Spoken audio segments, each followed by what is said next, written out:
Thank you so much, sir. Yes, I should all about calculations and just having minimum slides, but I think we still have a lot to discuss, an interesting topic which I think is of prime importance today to I think a lot of retina surgeons. The human eye's natural ability to accommodate and refocus at varying distances in a pre-presbyopia eye is matchless. But today, with premium intraocular lenses designed to have better technology with latest innovations, we have the ability to give a glass-free vision to most of our patients.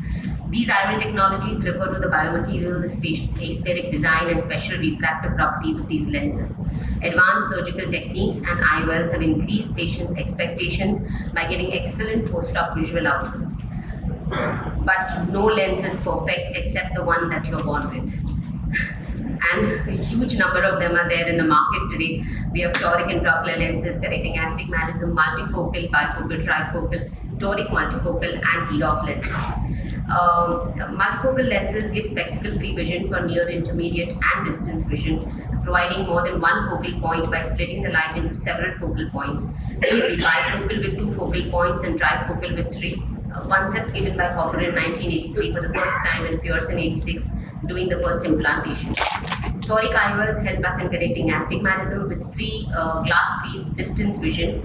Multifocal torics also give us spectacle independence irrespectively of the corneal astigmatism for distance, intermediate, and near. Accommodative lenses give us clear vision at near and distant focal points, giving a dynamic increase in the dioptric power of the eye. This was first approved accommodative IOL in 2003 by Crystal Lens, which was the first one. These are position-changing single or dual optic IOLs, and though we don't use much for accommodative IOL designs now, with EDOFs coming into. These IOLs have a longitudinally extended focal point by using optical properties with a continuous change of power from the center to the periphery. Can we stick to cataract and macular disease? Oh, fine, sir. Because this is not an IOL session. No, I know, sir, but so IOL in a macular disease, which is sure, sir. IOL in a macular disease is a tricky situation. Macular diseases decrease in the contrast sensitivity. Conditions like AMD and diabetic retinopathy tend to progress after cataract surgery. Post-operative visualization of the retina is of utmost importance in treating and monitoring these diseases, and pre-operative OCT is a must to rule out macular pathologies if a premium IOL has to be planned. Coming to simple things like multifocal and trifocal IOLs with multiple rings decrease the contrast sensitivity and are thus a contraindication in these patients. They also pose problems in visualization of the peripheral retina and also for us to do further treatments like lasers or intraoperatively. Diagnosis and treatment of macular pathologies tend to progress after cataract surgery, can be adversely affected by these premium IOLs. So, in contrast to trifocal IOLs, monofocal or EDOF IOLs can be helpful in patients with milder macular pathologies, and toric IOLs are not a contraindication.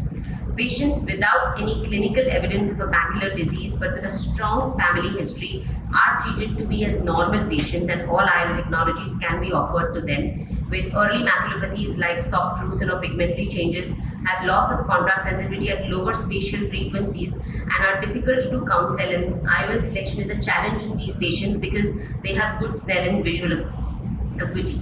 So, keys to success with premium IOL is a careful patient selection and preoperative workup of paramount importance, a clear communication, proper education regarding the IOL, work in the best interest of the patient, and select the IOL judiciously.